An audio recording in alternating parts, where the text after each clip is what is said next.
In Mark 11:12-14, the next day, as they were leaving Bethany, Jesus was hungry. Seeing in the distance a fig tree and leaf, he went to find out if it had any fruit.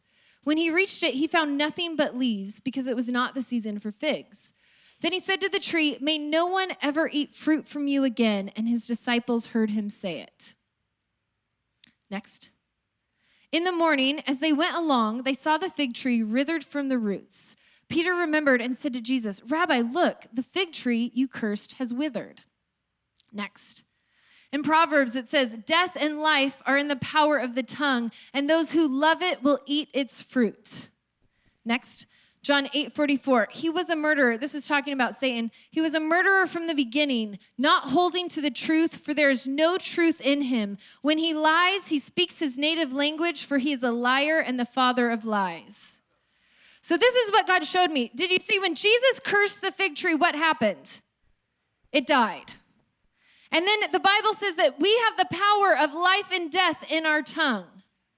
And then it says that Satan was a murderer from the beginning, and he is the father of lies. So what is his goal? His goal, all he can do is whisper lies to you. But if he can get you to agree with the lies and begin to speak them over yourself, then he can create death.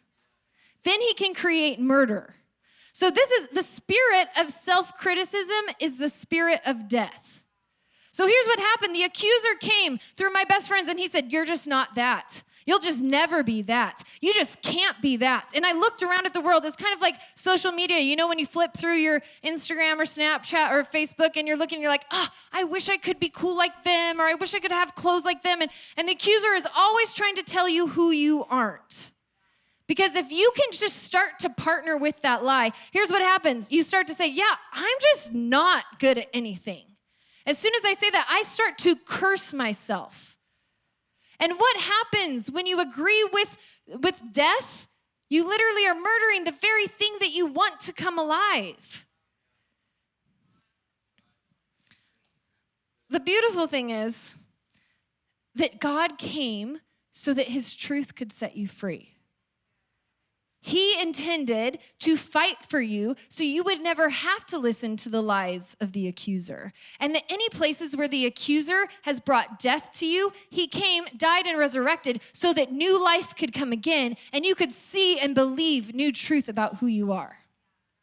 So I'm going to tell you about just a few things. I have a huge story of overcoming in my life. Like I said, I was suicidal growing up. I had shame attacks. I would literally yell, "I hate myself," uncontrollably, because I felt so tormented by it.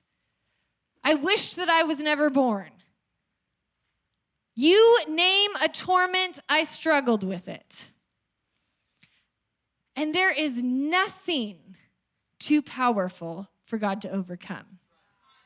When I was 12 years old, I worked for this woman. I babysat for her, and she was perfect. She was like beautiful. She had a great body. She had a great face. She had this gorgeous husband. They had these beautiful kids, this nice house that was really decorated well. She was like charming and funny, and she just was everything you could dream of. And I remember babysitting for her, and I would go in, and she would just grab her skin and shake it and like jiggle her skin. I'd be like, "What are you doing?" She's like, "Oh, look at how fat I am." And I'd be like, I literally was confused. Like, "You're grabbing your skin." I don't understand. I have that skin.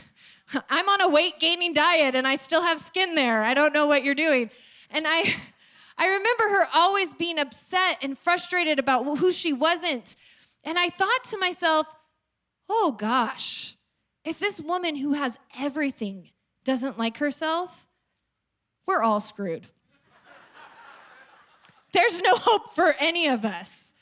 And so I prayed this prayer. I just said, "God, if you could teach me how to love myself, I'll change the world." Because no one's doing it.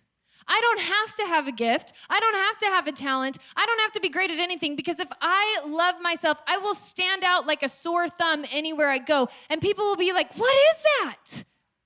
I want to do that too. I was like, I don't even have to learn how to be an evangelist. If I love myself, people will want to know what is different about me. And so I prayed this prayer. I was like, God, if you could do it, if you could show me how to love myself, I'll change the world. And that prayer changed my life.